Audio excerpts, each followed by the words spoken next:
ಏಕಾಂತಕ್ಕೆ ಬರಿಸಿಕೊಂಡಿದ್ದೇನೆ.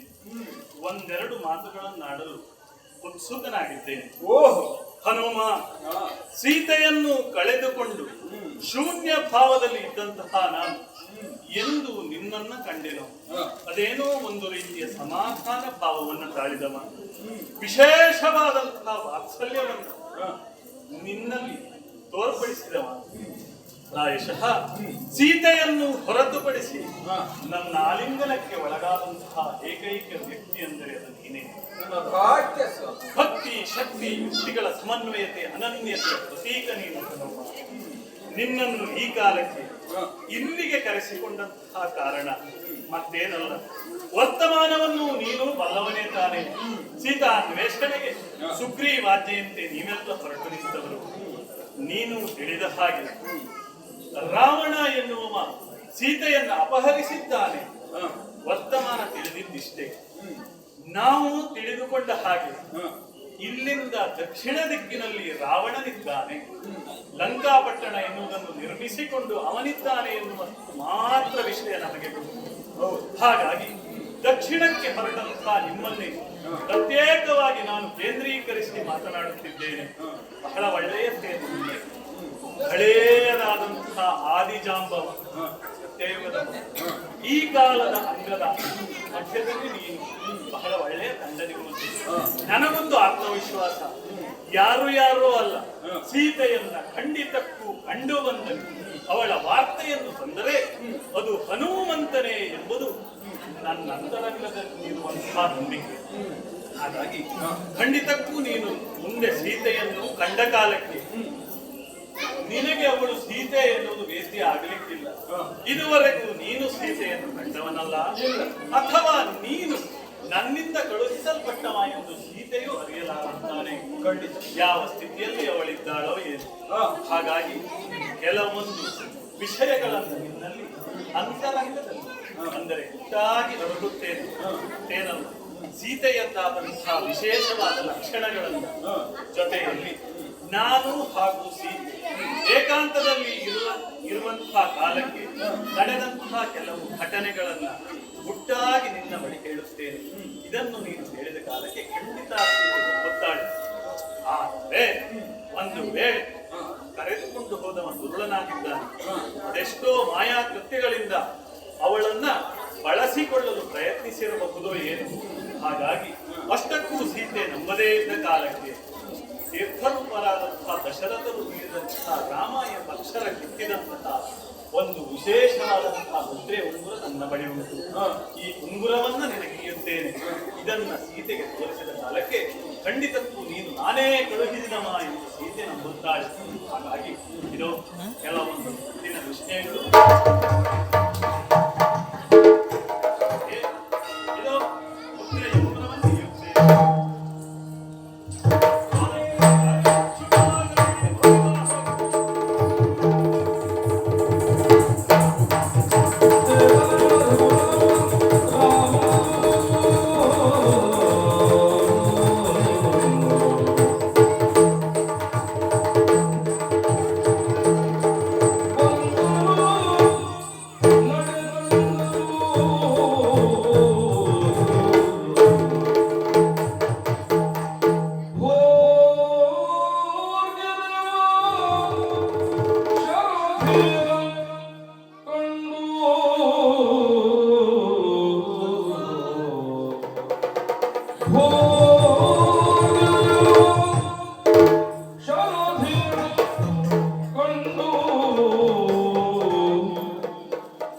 ಕಪಿನಾಯಕರಿಗೆ ವಾನರ ಶ್ರೇಷ್ಠ ಇಂದ್ರನು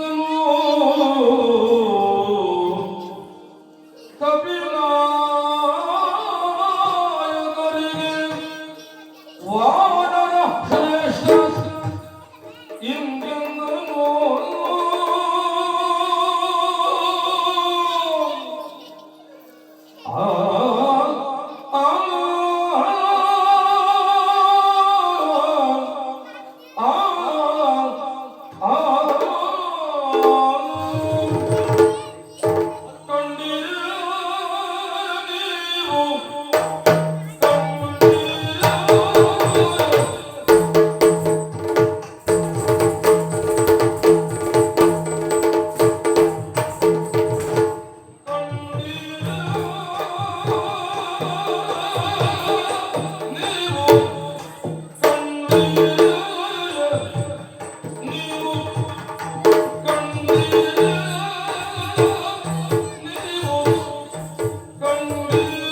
ಈ ಕೋರ್ಗೆರವ ಈ ಸಮುದ್ರವನ್ನ ಕಂಡರೆ ಯಾರ ಎಂಟನೆಯ ಬಂಟನ ಎದೆಯ ನೀರನ್ನು ಸಹಿತ ಒಣಗಿಸಬಲ್ಲದು ಎನ್ನುವುದರ ಬಗ್ಗೆ ಅನುಮಾನ ಇಲ್ಲ. ಅಂದು ಹೇಳಿತಲ್ಲ, ಜಡಾಯುವಿನ ಅಣ್ಣ ಸಂಪಾತಿ ಪಕ್ಷಿ ಈ ಸಮುದ್ರದ ಮಧ್ಯದಲ್ಲಿ ಲಂಕೆ ಎನ್ನುವಂತ ಪ್ರದೇಶವಿದೆ. ಅದರಲ್ಲಿ ಸೀತೆ ಎನ್ನುವ ಸೀತಾಮಾತೆಯನ್ನ ಇಟ್ಟಿದ್ದಾನೆ. ಸೀತಾಮಾತೆಯ ಗುರುವನ್ನ ನೀವು ಕಾಣಬೇಕು ಅಂತ ಆದ್ರೆ 100 ಯೋಜನ ಶತ ಯೋಜನವನ್ನ ಈ ಶರದಿಯಲ್ಲಿ ಹಾರಬೇಕು ಎನ್ನುವುದಾಗಿ. ಹಾಗಾಗಿ ಇಂತಹ ಶರದಿಯನ್ನ ಕಂಡರೆ ಇದು ದಾಟುವುದಕ್ಕೆ ಸಾಧ್ಯವೋ? ದಾಟುವ ಬಗೆ ಹೇಗೆ ಹನುಮ?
ನೀರು ಒಣಗುವುದರಲ್ಲಿ ಅನುಮಾನವಿಲ್ಲ. ಹೌದಲ್ಲ? ಅದೇನು ಮಾಡೋಣ? ಈ ಶತ ಯೋಜನೆಯ ಶರದಿಯನ್ನ ದಾಟಿ ಅನಿವಾರ್ಯವಾದಂತ ಕರ್ತವ್ಯ ನಮ್ಮದಾಗಿದೆ. ಹೇಳಿದ್ರಲ್ಲ ನಮ್ಮೊಡೆಯನಾದಂತ ಸುಗ್ರೀವ, ಸೀತೆಯ ಕುರುಹನ್ನ 1 ತಿಂಗಳದೊಳಗಾಗಿ ನೀವು ತಿಳಿದು ಹುಡುಕಿಕೊಂಡು ನನ್ನಲ್ಲಿ ಬರಬೇಕು. ಇಲ್ಲದೆ ಹೋದರೆ ನಿಮ್ಮ ತಲೆಯನ್ನ ದಂಡವನ್ನಾಗಿ ಶಿಕ್ಷಿಸುತ್ತೇನೆ ಎಂದು ಹೇಳಿದನಲ್ಲ. ನಾನು ದೆಸೆಗೆ ನಮ್ಮನ್ನ ಕಳಿಸಿದ ಎಲ್ಲವರಿಗೂ ಸೀತೆ ಸಿಗ್ತಾಳ? ಯಾರೋ ಒಬ್ಬರಿಗೆ ಮಾತ್ರ ಸೀತೆ ಸಿಗುತ್ತಾಳೆ. ಆದರೆ ಯಾವುದೇ ಒಂದು ಕಾರ್ಯ ಯಶಸ್ವಿ ಆಗಬೇಕು ಅಂತ ಆದ್ರೆ ಭಕ್ತಿ ಮತ್ತು ಭಯ ಮುಖ್ಯ. ಭಕ್ತಿ ಶ್ರೀರಾಮನದ್ದಾದರೆ ಭಯ ಸುಗ್ರೀವನದು ನಮಗೆ. ಒಂದು ವೇಳೆ ಈ ಶರದಿಯನ್ನ ದಾಟುವುದಕ್ಕೆ ನಾಮತ್ರ ಅಸಾಧ್ಯ ಅಂತಾದ್ರೆ ನಮ್ಮ ವೃತ್ತಿಗೆ ಹೋಗುತ್ತದೆ. ಏನ್ ಮಾಡೋಣ? ಈ ಸಮಸ್ಯೆಗೆ ಪರಿಹಾರವನ್ನ ಆ ಶೇಷ ಶಯನನಾದಂತಹ ಶ್ರೀ ಚನ್ನಕೇಶವನೇ ನಮಗೆ ತಿಳಿಸಬೇಕು. ಬೇರೆ ಉಪಾಯ ಇಲ್ಲ. ಯಾರವ ಎಷ್ಟಾಗ್ತಾನಂತೆ? 30. ಸಾಕು. ಇವ ಸಮುದ್ರ ಹಾರುವವಲ್ಲ. ಇವು ಸಮುದ್ರಕ್ಕೆ ಹಾರುವವ. ಎಂತದೋ ಅಲ್ಲೆಲ್ಲೋ ಕೂತ್ಕೊಂಡು ಹೇಳ್ತಾ ಇದ್ದಾನೆ 70 ಅಂತೆ ಅವ. ಈ 30 ಹಾರದವನಿಗೆ ಹೆಣನಾದ್ರೂ ಯಾರು ಕಂಡು ಬರ್ಬೋದು. ಈ 70 ಹಾರದವನು ಹೆಣ ಯಾರು ಬರ್ಬೋದು? ಇವರಿಗೆಲ್ಲ ಸಾಧ್ಯ ಇಲ್ಲ. ಇವರೆಲ್ಲರೂ ಇವರ ಯೋಗ್ಯತೆಗೆ ತಕ್ಕ ಹಾಗೆ ಮಾತನಾಡ್ತಾ ಇದ್ದಾರೆ. ಏನ್ ಮಾಡೋದು? ನಾನು ಹಾರಬಲ್ಲೆ. ಈ ವಯಸ್ಸಿನಲ್ಲೂ ಸಹಿತ ಶತಯೋಜನೆಯನ್ನು ಹಾರಬಲ್ಲೆ.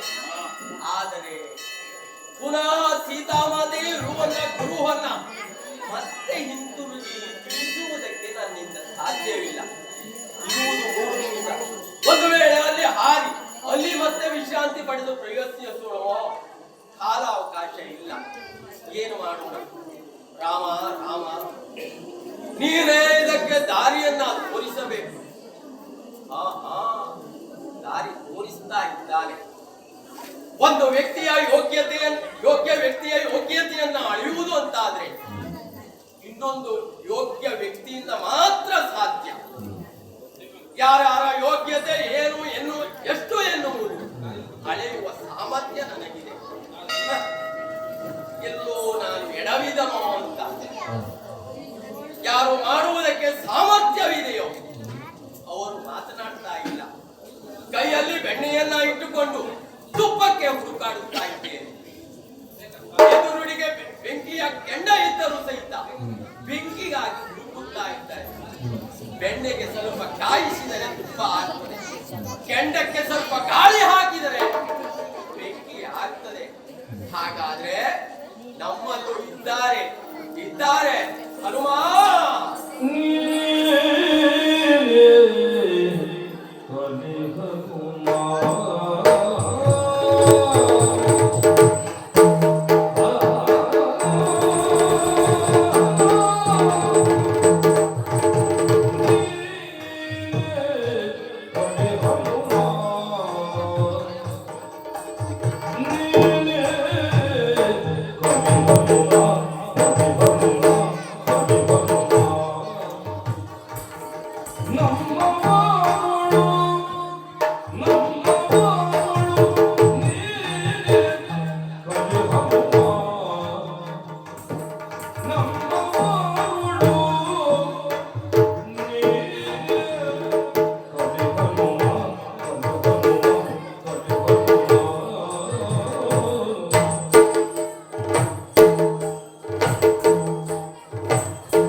ಆತ್ಮಬಲದಿಂದ ಮನೋಬಲ, ಮನೋಬಲದಿಂದ ದೈಹಿಕ ಬಲ, ದೈಹಿಕ ಬಲದಿಂದ ಕಾರ್ಯಸಿದ್ಧಿ, ಈ ಮೂರನ್ನು ಹೊಂದಿರುವವ ನೀನು.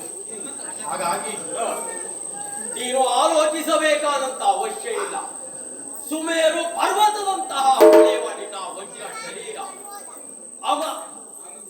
ಅರವಿತವಾದಂತಹ ನಿನ್ನ ಬಲ, ಹಾಗೆಯೇ ವಜ್ರ ಕಾಯವಾದಂತಹ ನಿನ್ನ ಶರೀರ ಅಷ್ಟೇ ಅಲ್ಲ, ಶ್ರೀರಾಮನ ಅಪ್ಪಟವಾದಂತಹ ಭಕ್ತ ನೀನು.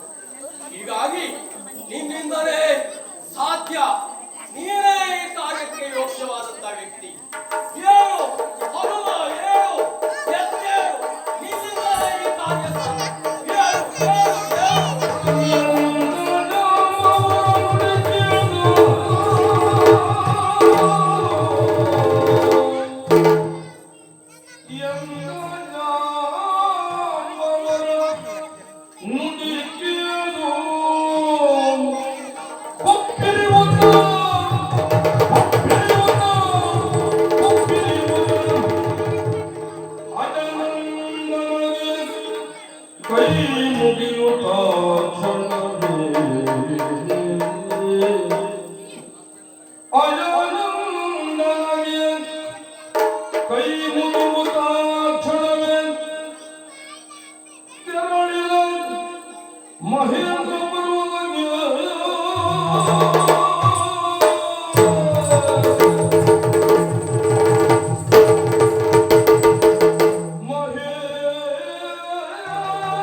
ಶಕ್ತಿಯನ್ನು ಉದ್ದೀಪನಗೊಳಿಸುತ್ತಾ ಇದೆ. ಹಾಗೆ ಮೂಲಾಧಾರದಿಂದ ಸಹಸ್ರಾರ ಚಕ್ರವರೆಗೆ ಸಪ್ತ ಚಕ್ರಗಳು ಜಾಗೃತವಾಗುತ್ತವೆ. ನಿಮಗೆ ಅಷ್ಟಸಿದ್ಧಿಯ ಬಲದಿಂದಾಗಿ ಬೃಹದಾಕಾರವಾಗಿ ಬೆಳೆದಂತೆ ಮಹೇಂದ್ರಿಯ ತುದಿಯನ್ನು ಹೇಳಿದೆ. ನೋಡುವಾಗ ಸಮುದ್ರ ರಾಜ ಕರೆಯುತ್ತಾ ಇದ್ದಾನೆ.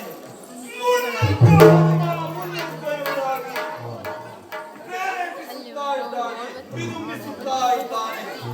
ಆದರೆ ಹೊರಟಿರುವುದು ರಾಮ ಕಾರ್ಯಕ್ಕಾಗಿ. ಆದ ಕಾರಣ ಕೇವಲ ದೈಹಿಕ ಬಲ ಸಾಮರ್ಥ್ಯ ಸಾಕಾರಲಾರದು. ಆದ್ದರಿಂದ ದೈವ ಬಲವೂ ಬೇಕಲ್ಲ. ಅದಕ್ಕಾಗಿ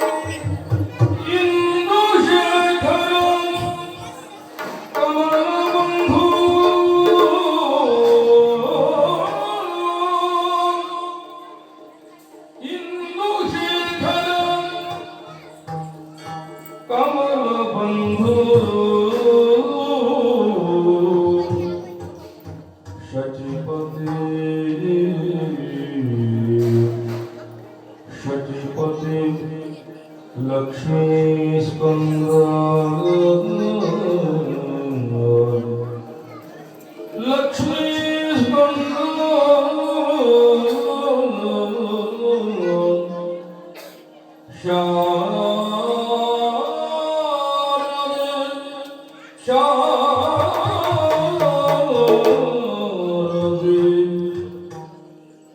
गणपति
ಲಂಕಾ ಲಕ್ಷ್ಮಿ ಲಂಕಿಣಿ ಎನ್ನುವುದಾಗಿ ಪ್ರತಿನಿತ್ಯದ ಹಾಗೆ ಈ ದಿನವೂ ಕೂಡ ರಾತ್ರಿಯ ಸಮಯದಂದು ಲಂಕೆಯ ರಕ್ಷಣೆಗಾಗಿ ಇಲ್ಲಿಯವರೆಗಾಗಿ ಬಂದವಳು.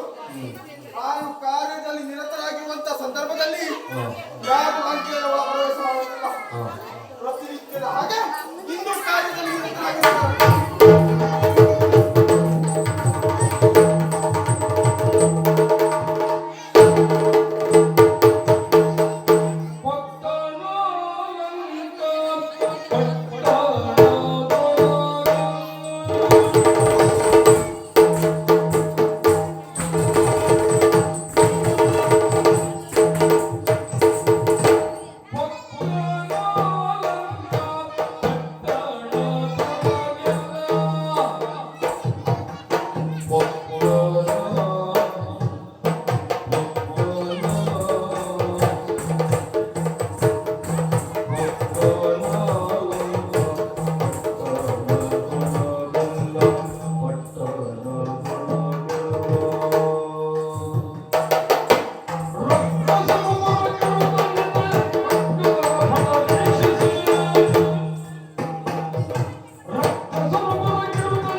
ಮಧ್ಯರಾತ್ರಿಯ ಕಾಲ ನನ್ನ ಕಾರ್ಯದಲ್ಲಿ ನಿರತರಾಗಿರುವಂತ ಸಂದರ್ಭ ವೀಕ್ಷಣೆ ಮಾಡುತ್ತಿರುವಂತ ಹಾಗೆ ನನ್ನ ಕಣ್ಣಿಗೆ ಗೋಚರಿಸಿದ್ದು ನೀನು.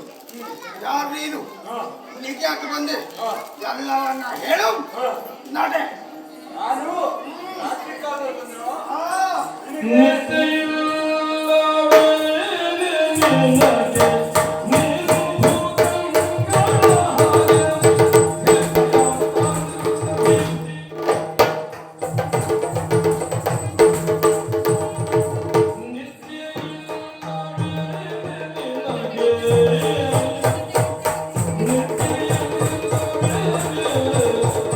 Thank you.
ರಾತ್ರಿ ಹೊತ್ತು ಕೆಲಸ ಮಾಡುತ್ತಿರುವಂತ ಸಂದರ್ಭದಲ್ಲಿ ನೀನು ಎದುರಾಗಿ ಬಂದಿಯಲ್ಲ. ಒಂದು ವಿಷಯ ಇಲ್ಲ, ನಾನು ರಾತ್ರಿ ಕೆಲಸ ಮಾಡುವಾಗ ಇದುವರೆಗೆ ನನ್ನ ಎದುರಿನಲ್ಲಿ ಬಂದಂತ ಗಂಡು ಮಗ ಇನ್ನೊಬ್ಬ ಇಲ್ಲ ನೋಡುವಂತ ಹೊತ್ತಿಗೆ ಬಂದವನು ನೀನು. ನಿನ್ನನ್ನ ಸರಿಯಾಗಿ ನೋಡುತ್ತಿರುವಂತ ಸಂದರ್ಭ ನೀನು ಯಾರು ಏನು ಎನ್ನುವುದಾಗಿ ಗೊತ್ತಾಗುತ್ತಾ ಉಂಟು. ನೀನು ಮಂಗ. ಓ ರಾಕ್ಷಸಿ. ರಾಕ್ಷಸಿ ಮತ್ತ ಕುಲದಲ್ಲಿ ರಾಕ್ಷಸಿ ಹೌದು. ಇದು ನಮಗೆ ರಾತ್ರಿ ಕಾಲ, ನಮಗೂ ರಾತ್ರಿಯ ಕಾಲ. ನಿಮಗೂ ರಾತ್ರಿ ಕಾಲವು ಹೌದು. ಹಾಗಿದ್ರೆ ಹಾ. ರಾತ್ರಿ ಕಾಲದಲ್ಲಿ ಆರೋಗ್ಯ ಸರಿ ಇದ್ದವರಿಗೆ ಹಾ. ಚೆನ್ನಾಗಿ ನಿದ್ರೆ ಬರ್ತದೆ. ನಿದ್ರೆ ಮಾಡಬೇಕು. ಹೌದಾ? ಆರೋಗ್ಯ ಸರಿ ಇರಬೇಕು ಅಂತಾದ್ರೆ ಹಾ. ನಿದ್ರೆ ಆರೋಗ್ಯಕ್ಕೆ ಹಾ. ಅತ್ಯವಶ್ಯಕ. ನಿದ್ದೆ ಕೆಟ್ಟರೆ ಬುದ್ಧಿ ಕೆಟ್ಟದೆ, ಬುದ್ಧಿ ಕೆಟ್ಟರೂ ನಿದ್ದೆ ಬರುವುದಿಲ್ಲ. ಒಂದಕ್ಕೊಂದು ಅವಿನಾಭಾವ ಸಂಬಂಧ. ಹೌದು. ಹೌದಾ? ಹಾ. ಒಂದು ಮಾತು ಹೇಳ, ಏನು? ಈ ರಾತ್ರಿ ಕಾಲದಲ್ಲಿ ಆಟಕ್ಕೆ ಹೋಗುವವರು ಇರ್ತಾರೆ. ಯಾವ ಆಟಕ್ಕೆ? ಯಾವ ಆಟ ಅನ್ನೋದು ಬೇಡ, ಹಾ.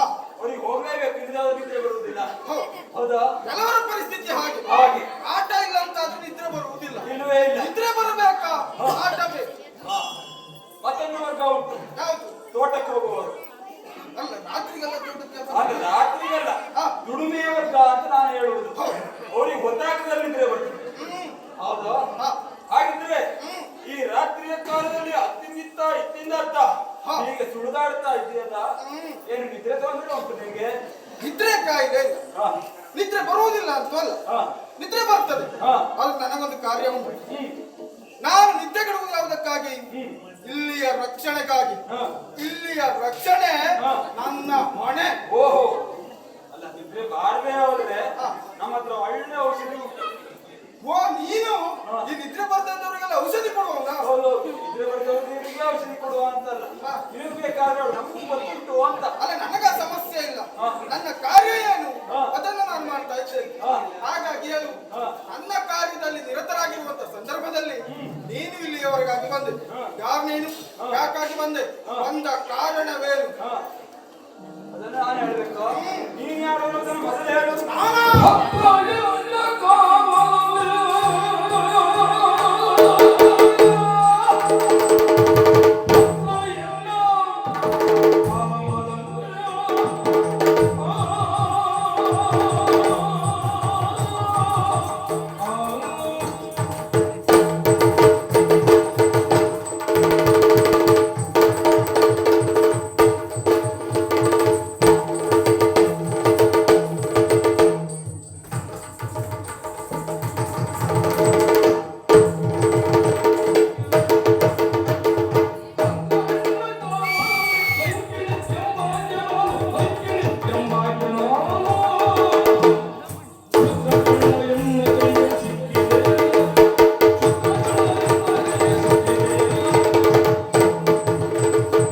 ನನ್ನ ಪರಿಚಯವನ್ನ ನೀನು ಕೇಳ್ತಾ ಇದ್ದೀಯ. ಮಧ್ಯರಾತ್ರಿಯಲ್ಲಿ ಕೆಲಸ ಮಾಡುವವಳು ನಾನು. ನನ್ನ ಹೆಸರು ಲಂಕಾ ಲಕ್ಷ್ಮಿಣಿ. ಅಲ್ಲ, ಲಂಕಾ ಲಂಕಿಣಿ. ಏನು? ಲಂಕೆ ರಕ್ಷಣೆ ಮಾಡುವವಳು. ಯಾವ ಕಿಳಿ? ಲಂಕಿಣಿ. ಓ, ನಮ್ಮ ಪರಿಚಯದ ಕಿಳಿ ನೀವಲ್ಲ. ನೀನು ಬೇರೆ ಕಿಳಿಯೋದಿಲ್ಲ. ಕೆಲವರು ಗೊತ್ತುಂಟು, ನೀ ಹೆಸರು ಕೇಳುತ್ತಿಲ್ಲ ಅಂತ. ನಾನು ಇಲ್ಲಿಯ ಹಾ. ರಕ್ಷಣೆಗಾಗಿ ಇರುವವಳು. ಓಹೋ. ಹಾಗಾಗಿ ನಿನ್ನನ್ನು ಕೇಳುವುದು, ನೀನ್ಯಾರು? ಹಾ. ಇಲ್ಲಿ ಯಾಕೆ ಬಂದೆ? ಹಾ. ಈಗ ನನ್ನನ್ನು ನೋಡಿದಾಗ ನಿನಗೆ ಅನಿಸುವುದು? ನಿನ್ನನ್ನ ನೋಡುವಾಗ ಈಗ ಗೊತ್ತಾಗ್ತಾ ಉಂಟು. ನಿನ್ನನ್ನ ನೋಡುವಾಗ ನನಗೆ ಈ ಮಧ್ಯರಾತ್ರಿಯಲ್ಲಿ ಆ ಕಡೆಯಿಂದ ಈ ಕಡೆ ಓಡಾಡುತ್ತಾ ಈ ಆಭರಣಗಳನ್ನು ಕಳ್ತನ ಮಾಡ್ತೀಯಲ್ಲ, ದೊಡ್ಡ ಕಳ್ಳ ನೀನು. ಕಳ್ಳನೆಲ್ಲ ಕಾಣೆ ನಾನು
ಶಬ್ದವನ್ನ ಹಾ, ಅಷ್ಟು ಸುಲಭವಾಗಿ ಮೈನ ಹೊತ್ತಾಕಿಕೊಳ್ಳಿಕ್ಕೆ ಆಗುವುದಿಲ್ಲ. ಯಾಕೆ ಯಾಕೆ ಗೊತ್ತು? ನೀನು ಕಳ್ಳ ಅಲ್ವೋ?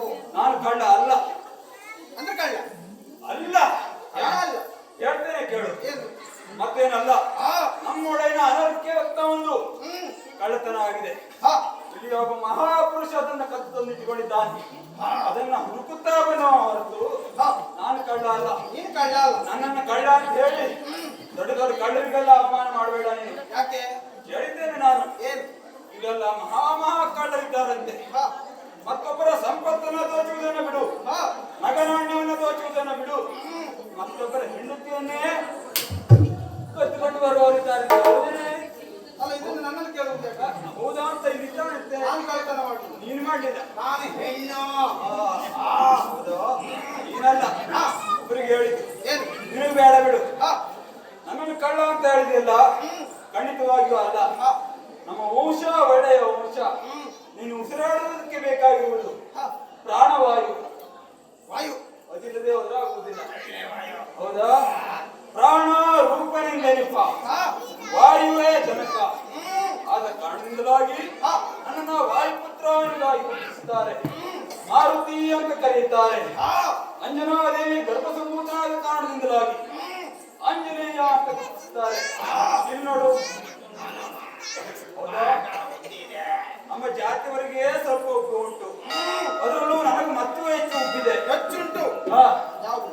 ಹನು. ಆದ್ದರಿಂದ ಹನುಮಂತ ಅಂತ ನನ್ನನ್ನು ಗುರುತಿಸುವುದು. ಹನುಮಂತ ನೀನೇನಾ?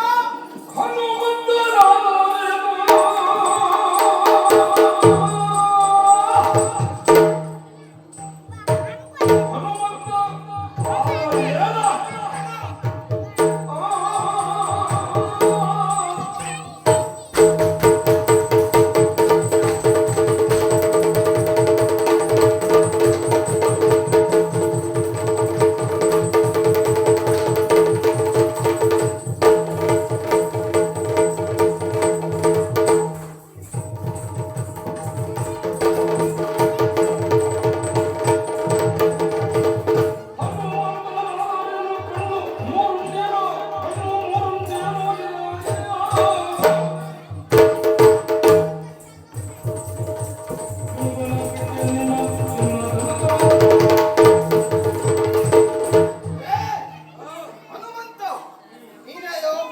ನಿನ್ನ ಪರಿಚಯ ಹೇಳಿದ್ದಾಯ್ತು. ಇನ್ನಿಲ್ಲಿ ನಿಲ್ಬೇಡ. ಇತ್ತೆ ಅಂತಾದ್ರೆ ನನ್ನಿಂದ ನಿನಗೆ ಅಪಾಯ ಆಗುತ್ತದೆ. ಅಪಾಯ ಅಂತಂದ್ರೆ ಬೇರೆ ಬೇರೆ ಯಾವುದಲ್ಲ, ನಿನ್ನನ್ನ ಪಟಿದು ಮುಗ್ತೇನೆ. ನಿಲ್ಲುವುದು ಬೇಡ. ಸ್ವಲ್ಪ ಹೊರಗಡೆ ಬರ್ತೀಯೋ? ಈ ಕ್ಷೇತ್ರದಲ್ಲಿ ನಿಲ್ಲುವುದೇ ಬೇಡ. ಈ ಕ್ಷೇತ್ರದಲ್ಲಿ ನಿಲ್ಲುವುದು ಬೇಡ. ಮತ್ತೆ ಹೋಗ್ಬೇಕು. ನೀನು ಎಲ್ಲಿಂದ ಬಂದಿದ್ದೀಯೋ ಅಲ್ಲಿಗೆ ಹೋಗ. ನೀನು ಹೆದರುವುದು ಯಾರಿಗೆ ಆಗಿದ್ರೆ? ಹೆದರುವುದಾ? ನನಗೆ ಹೆದರುವುದಿಲ್ಲ. ನೀನು ಹೆದರುವುದಿಲ್ಲ.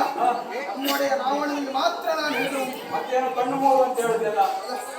ಎಲ್ಲ ಕಿತ್ತು ತಿಂತೇನೆ ಅಂತ. ಓಹೋ, ಆ ಪರಶಿವನಿಗೆ ಹೆದರುವುದು ಬಿಟ್ಟು ರಾವಣೇಶ್ವರ. ರಾವಣೇಶ್ವರನಿಗೆ ಈಶ್ವರನನ್ನ ಬಿಟ್ರೆ ಇಲ್ಲಿ ಸ್ಥಾಪಿತವಾದಿತ್ತು ರಾವಣೇಶ್ವರ. ರಕ್ಷಸಿ, ಓ, ನಾನು ಹೊರಟಿರುವುದು ಶುಭ ಕಾರ್ಯಕ್ಕಾಗಿ. ಶುಭ ಎಲ್ಲಿರ್ತದೋ ಅಲ್ಲಿ ಶಂಕರ ಅಂತ ಇರ್ತಾನೆ. ಹಾ, ನಾನೇ ಶಂಕರ ಅಂತ ಭಾವಿಸು. ಸ್ವಲ್ಪ ಹೊರಗಡೆ ಬಿಡು. ಆಗುವುದಿಲ್ಲ. ಒಳಗೆ ಬಿಡುವುದಕ್ಕಾಗುವುದಿಲ್ಲ. ಹೀಗೆ ಅಧಿಕ ಪ್ರಸಂಗ ಮಾಡಿದೆ ಅಂತ ಆದ್ರೆ ನಿನ್ನನ್ನ ಪಡಿದಾಕ್ತೇನೆ.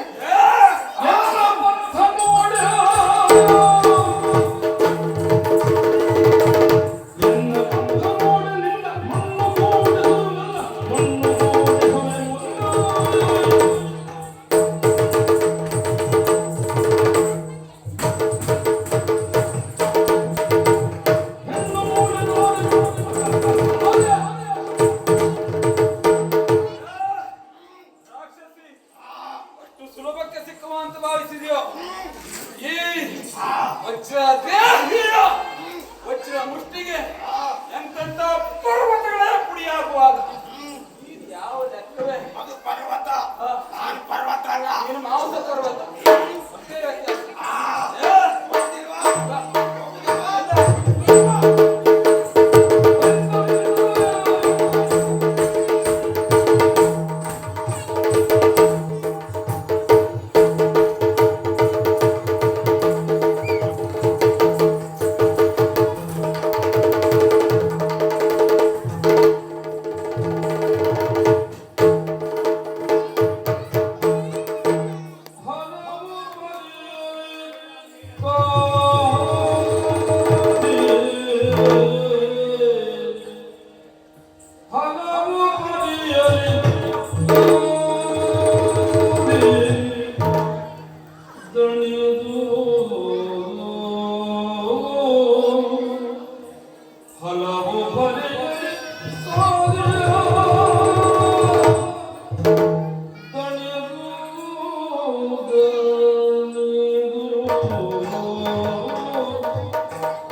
ಲಂಕಾಲಕ್ಷ್ಮೀ ಫಲಗಳು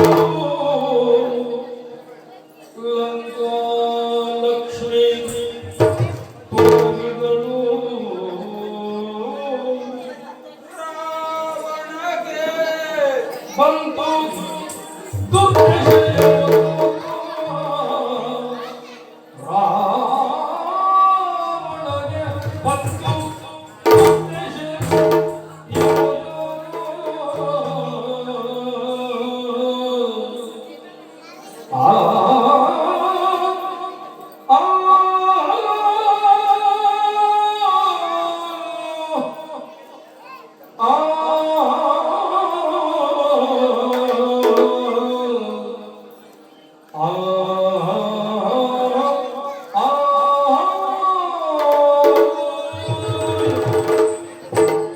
ಹೌದಲ್ಲ ಜನಘೋರವಾದಂತಹ ಹೋರಾಟವನ್ನು ನಡೆಸಿ ಲಂಕಿಣಿ ಹಸಿರುವಾಗಿದ್ದಳು. ಕ್ಷಣದಲ್ಲಿ ಮೃತರೂಪಿಯಾದಂತಹ ಯೌವನವಂತೆ ಅವಳು ಕಾಣಿಸಿಕೊಂಡಳು. ಯಾರಮ್ಮ ನೀನು ಎಂಬುದಾಗಿ ವಿನೀತನಾಗಿ ಕೇಳಿದೆ. ಅವಳು ಹೇಳಿದಳು ತನ್ನ ಪೂರ್ಣವ್ರತಾಂತವನ್ನ. ಒಂದು ಕಾಲದಲ್ಲಿ ಯಕ್ಷಲೋಕದಲ್ಲಿ ಮೆರೆಯುತ್ತಾ ಇದ್ದವಳು ಯಕ್ಷರಾಣಿಯಂತೆ. ಆ ಕಾಲದಲ್ಲಿ ಕೈಯಲ್ಲಿ ಬ್ರಹ್ಮಕಪಾಲವನ್ನು ಹಿಡಿದು ಪರಶಿವ ಭಿಕ್ಷಾಟನೆಗಾಗಿ ಬಂದಂತಹ ಸಂದರ್ಭ ಅವನ ಹಸಿದ ಹೊಟ್ಟೆಯನ್ನು ವಂಚಿಸಿ ಭಿಕ್ಷೆ ನೀಡುತ್ತೇನೆ ಎಂಬುದಾಗಿ ಹೇಳಿ ಕಣ್ಣುಚ್ಚುವುದಕ್ಕೆ ಹೇಳಿ ಅವನ ಭಿಕ್ಷಾ ಪಾತ್ರೆಗೆ ಕಲ್ಲು ಮಣ್ಣುಗಳನ್ನ ಹಾಕಿಬಿಟ್ಟಂತೆ. ತತ್ಪರಿಣಾಮ ಕುಪಿತಗೊಂಡಂತಹ ಪರಶಿವ ಶಾಪ ನೀಡಿದನಂತೆ, ನಿನ್ನಲ್ಲಿರುವುದು ಆಸುರಿ ಪ್ರವೃತ್ತಿ, ಆದ್ದರಿಂದ ದೇವತೆಯಾಗಿ ನೀನಿರುವುದಕ್ಕೆ ಸಾಧ್ಯ ಇಲ್ಲ, ಘೋರ ರಕ್ಷಸಿಯಾಗಿ ಭೂಲೋಕದಲ್ಲಿ ಬಿದ್ದಿರುವುದಾಗಿ ಶಪಿಸಿದನಂತೆ. ಆಮೇಲೆ ಇವಳು ಹೋಗರದಳಂತೆ. ಕರುಣೆ ತೋರಿದಂತಹ ಪರಶಿವ ಮುಂದೊಂದು ಕಾಲದಲ್ಲಿ ಸೀತಾನ್ವೇಷಣೆಗಾಗಿ ಹನುಮ ಅಲ್ಲಿ ಬರುವನಿದ್ದಾನೆ, ಆತನಲ್ಲಿ ಹೋರಾಟವನ್ನು ನೀಡಿ ವಸುನೀಗಿದೆ ಅಂತ ಆದ್ರೆ ನಿನ್ನ ಶಾಪ ವಿಮೋಚನೆ ಅಂತ ಹೇಳಿದನಂತೆ. ಇದು ಪರಶಿವ ಲೋಕಕ್ಕೆ ಕಲಿಸಿದ ಪಾಠ. ಹಸಿದ ಹೊಟ್ಟೆಯನ್ನು ವಂಚಿಸಿದರೆ ರಕ್ಕಸಿಯಾಗುವಂತಹ ಶಾಪ. ಹೊಟ್ಟೆ ಹಸಿಯದೆ ಸನ್ಯಾಸಿ ವೇಷವನ್ನು ಧರಿಸಿ ಸೀತಾಮಾತೆ ಭಿಕ್ಷಾಂದೆ ಎನ್ನುವುದಾಗಿ ಭಿಕ್ಷೆ ಬೇಡುವುದಕ್ಕೆ ಹೋಗಿ ಸೀತೆಯನ್ನ ಅಪಹರಿಸಿದಂತಹ ಈ ರಾವಣನಿಗೆ ಯಾವ ಶಿಕ್ಷೆ, ಯಾವ ಶಾಪ? ಕಾಲ ಗರ್ಭದಲ್ಲಿ ಅಡಗಿರುವಂತಹ ಸತ್ಯ ಕಾಲವೇ ಉತ್ತರಿಸಬೇಕು. ಈ ಲೋಕದಲ್ಲಿ ಒಂದು ಮಾತುಂಟು, ಹಾಲು ಕುಡಿದ ಮಕ್ಕಳೇ ಬದುಕುವುದು ಕಷ್ಟ, ಇನ್ನು ವಿಷ ಕುಡಿದವರು ಬದುಕುವುದಕ್ಕೆ ಸಾಧ್ಯವೋ? ಅನುಭವಿಸಲೇಬೇಕು ರಾವಣ. ಲಂಕಾ ಲಕ್ಷ್ಮಿ ತೊಲಗಿದಳು. ಯಾವ ಅಯೋಧ್ಯೆಯ ಭಾಗ್ಯಲಕ್ಷ್ಮಿಯನ್ನ ಎಳೆತಂದನೋ ಆದ ಕಾರಣ ಲಂಕಾ ಲಕ್ಷ್ಮಿ ತೊಲಗಿದಳು. ಹಾಗಿದ್ದರೆ ರಾವಣಗೆ ಬಂತು ದುರ್ದಶೆ, ಬರಲೇಬೇಕಲ್ಲ? ಹೌದು. ಹಾಗಿದ್ದರೆ ಲಂಕೆಯ ಒಳ ಪ್ರವೇಶಿಸುವುದಕ್ಕೆ ನನ್ನ ಈ ಬೃಹದಾಕಾರ ಮಾರಕ ನಮಗೆ ಸ್ವಲ್ಪ ಬೆಳೆದದ್ದು ಹೆಚ್ಚಾಯಿತು. ಎಷ್ಟು ಬೆಳೆಯುವುದಕ್ಕೂ ಗೊತ್ತುಂಟು, ಅಷ್ಟು ಸಣ್ಣದಾಗುವುದಕ್ಕೂ ಗೊತ್ತುಂಟು. ಹಾಗಿದ್ರೆ ಮುಂದೆ ಹೋಗುವುದಕ್ಕಾಗಿ ಅನುರೂಪಿನಿಂದ ಮುಂದೆ ಹೋಗಬೇಕು.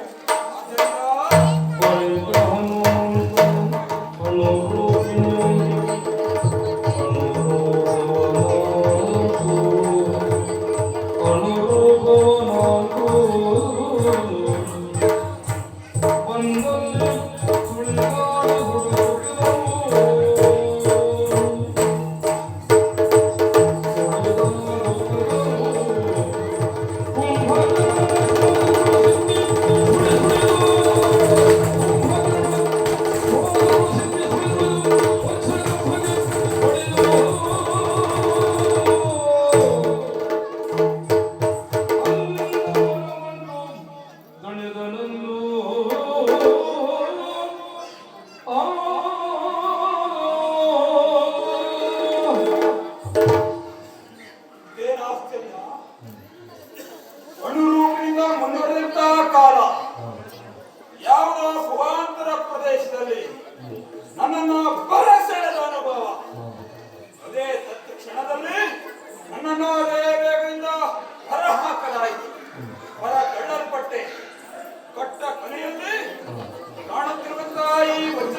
ಹೀಗೆ ಬಡಿಯಲ್ಪಟ್ಟೆ ದೇಹಿಯಾದ ಕಾರಣದಿಂದಲಾಗಿ ತಡೆದುಕೊಂಡಿದ್ದೇನೆ. ಮತ್ತಾರಾದರೂ ಆಗಿದ್ರೆ ಪುಡಿ ಪುಡಿಯಾಗಿ ಹೋಗ್ತಾ ಇದ್ರು. ಹಾಗಿದ್ರೆ ಯಾವ ಬಂದು ನೋಡ್ತಾ ಇದ್ದೇನೆ, ಗುಹೆ ಅಲ್ಲ, ಕುಂಭಕರ್ಣನ ಶ್ವಾಸ ಗುಹೆ. ಮಲಗಿದ್ದಾನೆ ಪಾಪಿಷ್ಟ, ಅವನ ಮೂಗಿನ ಒಳ್ಳೆಯವರಿಗೆ ನಾನು ಓದೆಯವರ ಉಸಿರನ್ನ ಎಳೆದಾಗ, ಶ್ವಾಸವನ್ನ ಬಿಟ್ಟಾಗ ಮತ್ತೆ ಹೊರ ಬಂದೆ. ಎಂತ ಘೋರ ಪಾಪಿ ನಿದ್ರೆ ಮಾಡ್ತಾ ಇದ್ದಾನೆ. ಬಹುಶಃ ಇವ ಬಾಯಿ ಬಿಟ್ಟು ನಿದ್ರೆ ಮಾಡಿದ್ರೆ ಬಾಯಲ್ಲಿ ಹೊಕ್ಕಿ ಜಠರಾಗ್ನಿಯನ್ನ ಪ್ರವೇಶಿಸಿ ಎಲ್ಲ ಹೊಕ್ಕಿಯಲ್ಲಿ ಹೊರ ಬರಬೇಕಿತ್ತು. ನನ್ನ ಪುಣ್ಯ ಪರಾಗಿ ಬಂದಿದ್ದೇನೆ. ಇವನ ಮಲಗಿದ್ರಿಂದ ಇವನಿಗೂ ಶಾಂತಿ, ಜಗತ್ತಿಗೂ ಶಾಂತಿ. ಆದ್ದರಿಂದ ಎಬ್ಬಿಸುವುದು ಬೇಡ. ಶೀತಾಪಹಾರ ಆದ ವಿಷಯ ಇವನಿಗೆ ಗೊತ್ತುಂಟ, ಮಲಗಿದಿರೋ ಇವನಿಗೆ ಗೊತ್ತಿಲ್ಲ. ಆದ್ರಿಂದ ಇಲ್ಲಿ ಸೀತೆಯನ್ನು ಹುಡುಕಿ ಪ್ರಯೋಜನವೂ ಇಲ್ಲ. ಹಾಗಿದ್ದರೆ ಈ ಅನುರೂಪ ಮುಂದೆ ಹೋಗುವುದಕ್ಕೆ ನನಗೆ ಮಾರಕ. ಆದ್ದರಿಂದ ಬೃಹದಾಕಾರವೂ ಬೇಡ, ಸಾಮಾನ್ಯ ಅನುರೂಪವೂ ಬೇಡ, ಮಧ್ಯಮ ವರ್ಗದ ಪ್ರಾಣಿಯಾಗಿ ಮುಂದೆ ಸಾಗ್ತೇನೆ ನೋಡೋಣ.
ವಿಸ್ಮಯವನ್ನ ಕಾಣುತ್ತಾ ಇದ್ದೇನೆ.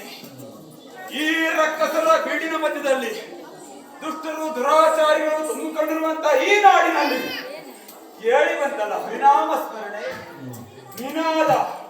ಹಾಗಿದ್ದರೆ ಕಣ್ಣರಳಿಸಿ ಕಿವೇರಳಿಸಿ ಎಲ್ಲಿಂದ ಬಂತು ಎಂಬುದಾಗಿ ನೋಡುವುದಕ್ಕೆ ಬಂದರೆ ಯಾರ ಮನೆ ಇದು? ಓಹೋ, ಇದು ನಮ್ಮ ಭಾಗವತರ ಮನೆ. ಆನಂದವಾಗಿ ಆಡ್ತಾ ಇದ್ದಾರೆ ಆನಂದ ಭಾಗವತರು.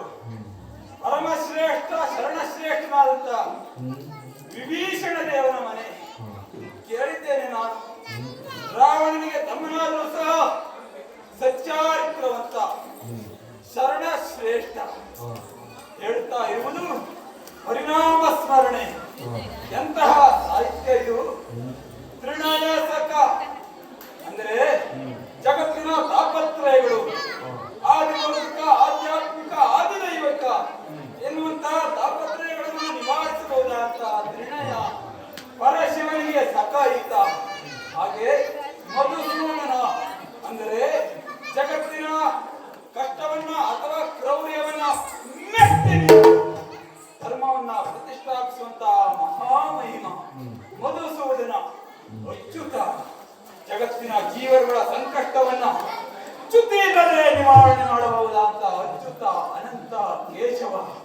ಹಾಗೆ ವನಜ ಲೋಚನ ಅಂದರೆ ಜಗತ್ತಿನ ಜೀವಗಳ ಸಂಕಷ್ಟವನ್ನ ತಾನು ತನ್ನ ವಿಶಾಲವಾದ ದೃಷ್ಟಿಯಿಂದ ಯಾವತ್ತೂ ನೋಡುತ್ತಾ ಇರುವ, ವೀಕ್ಷಿಸುತ್ತಾ ಇರುವ, ತನ್ನ ಕಣ್ಣ ಕೊನೆಯಿಂದಲೇ ಜಗತ್ತಿನ ಎಲ್ಲ ಜೀವರಾಶಿಗಳನ್ನ ಮಣಿಸಬಹುದಾದಂತ, ಧರಿಸಬಹುದಾದಂತ ಯೋಗ್ಯತಾವಂತ ಮಹಾಮಹಿಮ. ಎಂತಹ ಸಾಹಿತ್ಯ ಇದು! ಸಾಹಿತ್ಯ ಅಂದ್ರೆ ಭಾಗವತರ ಸಾಹಿತ್ಯ, ಸಂಗೀತ ಅಂದ್ರೆ ಭಾಗವತರ ಸಂಗೀತ, ಭಾವ ಅಂದ್ರೆ ಭಾಗವತರ ಭಾವ ಅಂತ ಆಯ್ತಲ್ಲ. ಹೌದು. ಹಾಗಿದ್ರೆ ಇಂಥ ಒಂದು ವಿಸ್ಮಯ ಜರುಗಲಿಕ್ಕೆ ಕಾರಣ ಏನು? ಇದು ಸೃಷ್ಟಿಯ ವಿಚಿತ್ರವೂ ಹೌದು, ವಿಶೇಷವೂ ಹೌದು. ಈ ದುಃಖದ ಬೀಡಿನಲ್ಲಿ ಇಂಥ ಒಂದು ಪರಮ ಭಕ್ತನ ಆವಿರ್ಭಾವ. ಕೆಸರಿನ ಕೊಳದಲ್ಲಿ ಕೋಮಲ ಕಮಲ ಅರಳಿದೆ, ಕವಿಗಳ ಕರೆಯುತ್ತಿದೆ. ಮುಳ್ಳಿನ ಗಿಡದಲ್ಲಿ ಚೆಲ್ಲುವ ಗುಲಾಬಿ ಕೂಸಿದೆ, ಸುಗಂಧ ಬೀರುತ್ತಿದೆ ಎನ್ನುವ ಹಾಗೆ ಆಯ್ತಲ್ಲ ಇದು. ಕರ್ಣ ಶ್ರೇಷ್ಠ ವಿಭೀಷಣ ದೇವರ ಮನೆಯಲ್ಲಿ ಸೀತೆಯನ್ನ ಹುಡುಕಿದೆ ಅಂತಾದ್ರೆ ನನ್ನಂತ ಪಾಪಿ ಮತ್ತೊಬ್ಬನಿಲ್ಲ. ಆದ ಕಾರಣದಿಂದಲಾಗಿ ವಿಭೀಷಣ ದೇವ ನಿನಗೆ ಈ ಹನುಮನ ಕೋಟಿ ಕೋಟಿ ಪ್ರಣಾಮಗಳು. ಇಲ್ಲಿ ಹುಡುಕುವುದಲ್ಲ. ಹಾಗಿದ್ರೆ ಮುಂದೆ ಸಾಗಿಬಿಡ್ತೇನೆ.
ನಮಗೆಲ್ಲ ಇದು ಹೊಸ ಅನುಭವ.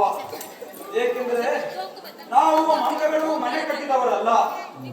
ಮಳೆಗಾಲ ಪ್ರಾರಂಭವಾದಾಗ ಮನೆ ಕಟ್ಟಬೇಕು ಅಂತ ಆಲೋಚಿಸುವುದು, ಆಮೇಲೆ ವರ್ಷದಾಲೆ ಸುರಿಯುತ್ತಾ ಇದ್ದ ಹಾಗೆ ಅಂಬರವೇನುಗೆ ಮನೆಯಾಗ್ತದೆ. ವಿಶಾಲ ವೃಕ್ಷಗಳೇ ನಮಗೆ ಹೊಸದುಲಿಕ ಕಲ್ಪವಾಗಿ ಪರಿಣಮಿಸುತ್ತದೆ. ಆದ್ದರಿಂದ ನಾವು ಮನೆ ಕಟ್ಟಿದವರಲ್ಲ, ಮನಸ್ಸನ್ನು ಕಟ್ಟಿದವರು. ಮನಸ್ಸನ್ನ ಗಟ್ಟಿ ಮಾಡಿದವರು ನಾವು. ಆದ್ದರಿಂದ ಇದು ನಮಗೆ ಹೊಸ ಅನುಭವ.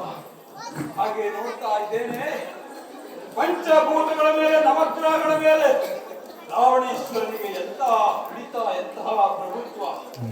ನನ್ನ ತಂದೆ ವಾಯುದೇವ ಜೋರಾಗಿ ಬೀಸುತ್ತಾ ಇಲ್ಲ, ಮೆಲ್ಲನೆ ಒಳಸುಳಿದು ಬಂದು ರಾವಣೇಶ್ವರನ ಮೈಯನ್ನ ತಂಪಾಗಿಸಿ ಹೊರ ಹೋಗುತ್ತಾ ಇದ್ದಾನೆ. ಜೋರಾಗಿ ಬೀಸುತ್ತಾ ಇಲ್ಲ.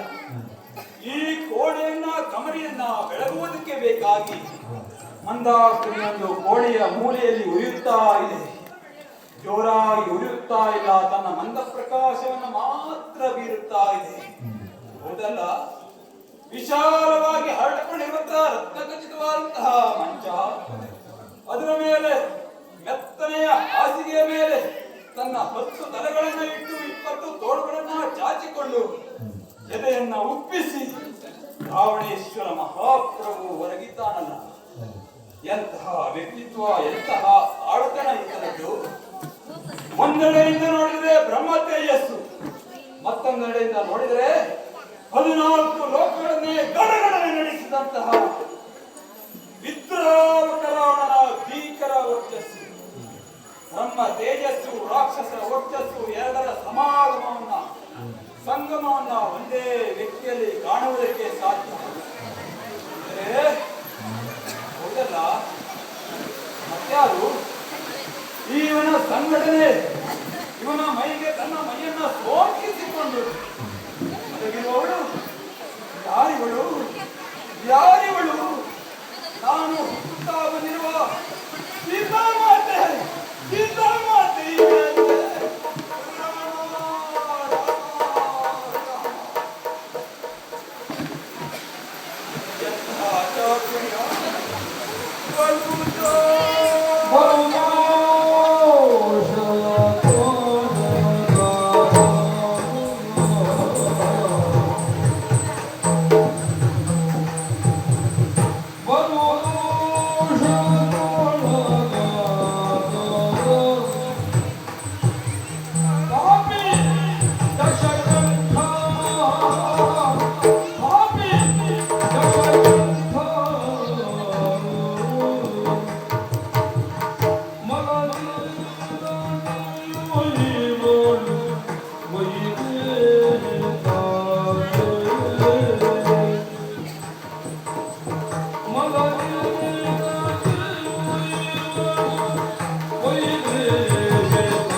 ಸೀತಾಮಾತೆ ಅಂದರೆ ಇವಳಲ್ಲವೇ ನಾನು ಹುಡುಕುತ್ತಾ ಬಂದಂತಹ ಅಂದರೆ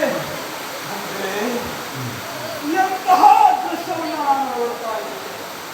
ಇಂತಹ ದೃಶ್ಯವನ್ನು ನೋಡುವುದಕ್ಕಿಂತ ಪೂರ್ವವಾಗಿ ನಾನು ಹಾರಿ ಬರುವಾಗ ಆ ಸಮುದ್ರದಲ್ಲಿ ಬಿದ್ದು ಈ ಹನುಮನ ದೇಹ ಬೆಳಕಿನ ಪ್ರಾಣಿಗಳಿಗೆ ನೀರು ಮಕ್ಕಳಿಗೆ ಆಹಾರವಾಗುತ್ತದೆ. ಹನುಮನ ಜೀವನ ಸಾರ್ಥಕವಾಗುತ್ತಾ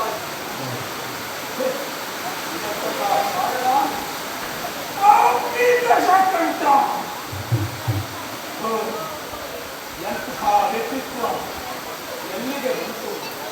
ಒಂದು ಕಾಲದಲ್ಲಿ